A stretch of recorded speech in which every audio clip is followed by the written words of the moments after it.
Shalom saudara dan saudari yang dikasihi Tuhan, selamat hari Minggu dan selamat beribadah. Sudah sekian lama kita tidak bertemu disebabkan beberapa perkara ataupun faktor yang menyebabkan, yaitu line internet yang tidak begitu baik di tempat saya, sehingga ketika saya bertugas ataupun giliran saya untuk memberikan ruangan audio sentapan firman ini untuk dikongsikan bersama, tidak dapat diudarakan ataupun tidak dapat dikongsikan bersama.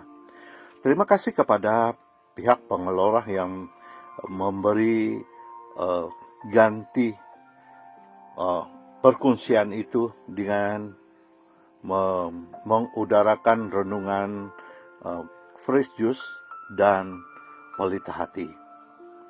Saudara dan saudari yang dikasihi, pembacaan yang kita renungkan bersama pada hari ini, pada hari Minggu ini, ialah Injil Lukas bab 9 ayat 28b hingga 36. Mari bersama dengan saya mendengar dan merenungkan firman Tuhan ini. Sekali peristiwa Yesus membawa Petrus, Yakobus, dan Yohanes naik ke atas gunung untuk berdoa. Ketika Yesus sedang berdoa, rupa wajahnya berubah dan pakaiannya menjadi putih berkilauan. Lalu tampaklah dua orang berbicara dengan dia, yaitu Musa dan Elia. Keduanya menampakkan diri dalam kemuliaan dan berbicara tentang tujuan kepemergian Yesus yang akan digenapinya di Yerusalem. Sementara itu, Petrus dan teman-temannya telah tertidur, dan ketika terbangun mereka melihat Yesus dalam kemuliaannya, juga kedua orang yang berdiri dekat Yesus itu. Ketika kedua orang itu hendak meninggalkan Yesus, Petrus berkata kepadanya, "Guru, alangkah baiknya kita berada di tempat ini. Biarlah sekarang kami dirikan 3 kemah, satu untuk engkau, satu untuk Musa, dan satu untuk Elia." Tetapi Petrus tidak tahu apa yang dikatakannya itu. Sementara ia berkata demikian, datanglah awan menaungi mereka. Ketika masuk di dalam awan itu, takutlah mereka.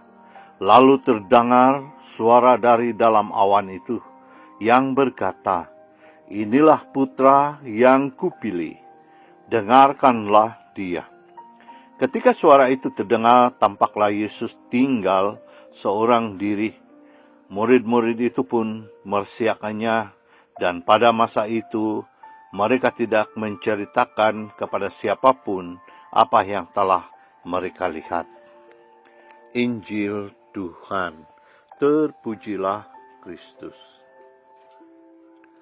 Saudara dan saudari yang dikasihi Tuhan, sekali lagi di dalam pembacaan Injil hari ini kita mendengar perubahan Yesus ataupun transfigurasi, di mana wajah Yesus bercahaya dan pakaiannya menjadi putih berkilau-kilauan. Saudara dan saudari yang dikasihi, di dalam pembacaan ini kita boleh bahagikan kepada 2 bahagian, yaitu bahagian pertama, yaitu Yesus mengajak murid-muridnya, yaitu Petrus, Yohanes, dan Yakobus naik ke gunung untuk berdoa. Nah, di dalam bahagian pertama ini tentu saja Yesus mau memberi teladan ataupun contoh bagi setiap kita, di mana murid-murid mewakili kita, yaitu Petrus, Yohanes, dan Yakobus ini mewakili kita sebagai umat beriman untuk senantiasa mempersiapkan diri kita untuk menuju kekerjaan Allah itu sendiri. Nah, sesuai sekali di dalam kita di dalam prapaskah ini ataupun telah sudah seminggu kita memasuki Litrit Agung ini, dan hari ini kita sudah memasuki minggu yang kedua.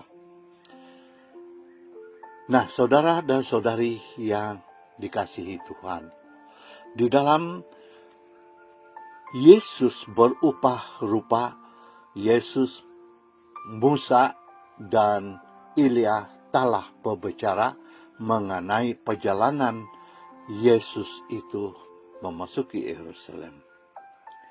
Di dalam pembacaan pertama juga kita mendengar akan iman Abraham itu yang memberikan persembahan kepada Allah, dan Allah telah memberi janjinya kepada Abraham.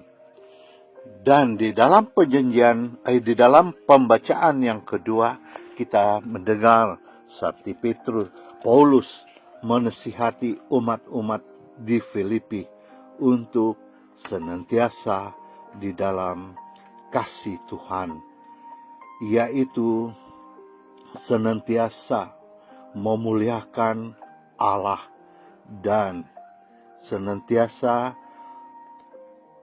pikiran, mata senantiasa tertuju kepada perkara-perkara duniawi, katanya. Nah, saudara dan saudari yang dikasihi, perkara yang kedua yang kita mau renungkan bersama di dalam Prapaskah ini, yaitu setelah perubahan Yesus itu terjadi, Yesus mengajak mereka turun dari gunung. Di dalam perkara kedua ini tentu saja mengajak kita untuk mau merenung kembali, mau kita supaya keluar daripada zon selesa. Sama ada di dalam zon keselesaan kita, di mana mungkin kita amat selesa menjadi pelayan-pelayan di dalam gereja. Namun kita lupa untuk turun daripada keselesaan itu, melihat dan merenung keperluan-keperluan umat setempat kita. Sama ada ia berada di kampung, di sekitar kita, ataupun berada di pinggiran pekan ataupun kedai. Mereka mempunyai berbagai-bagai latar belakang iman dan kepercayaan yang tidak sama dengan kita, pencapaian pemahaman mereka ataupun perjalanan mereka untuk mau berjalan bersama-sama dengan kita sebagai umat Allah yang berjalan bersama di dalam kekudusan Yesus Kristus.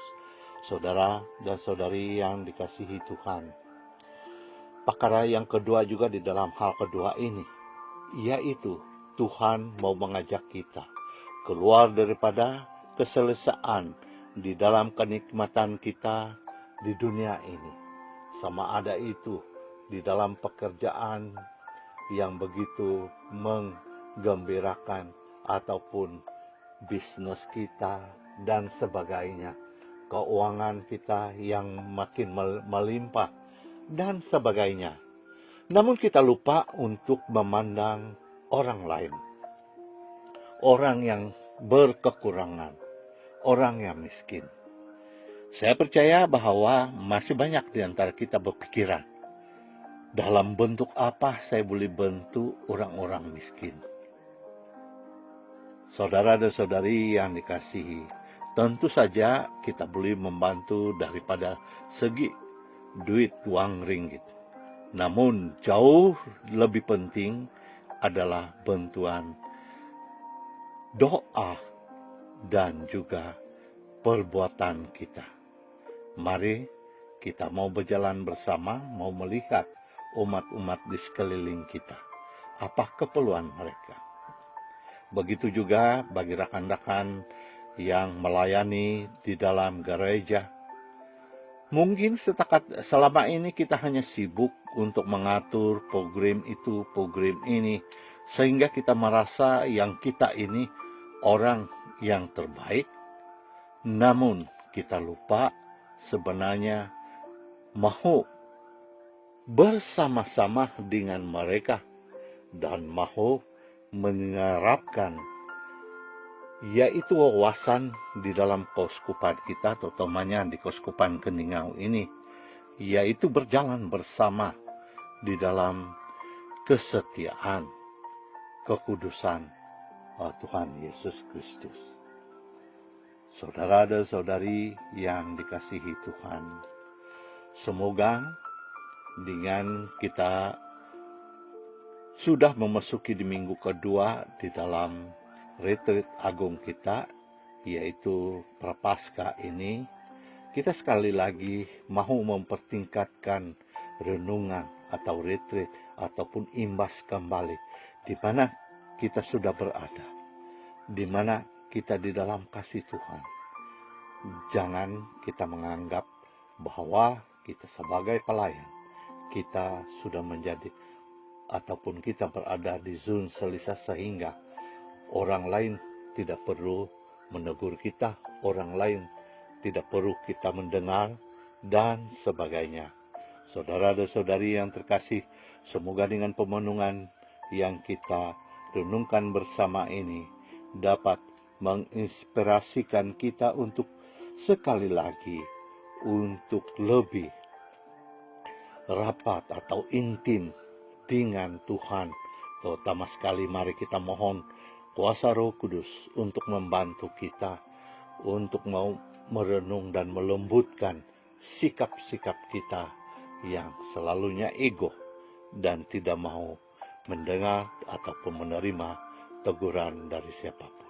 Tuhan memberkati kita semua dalam nama Bapa dan Putra dan Roh Kudus. Amin.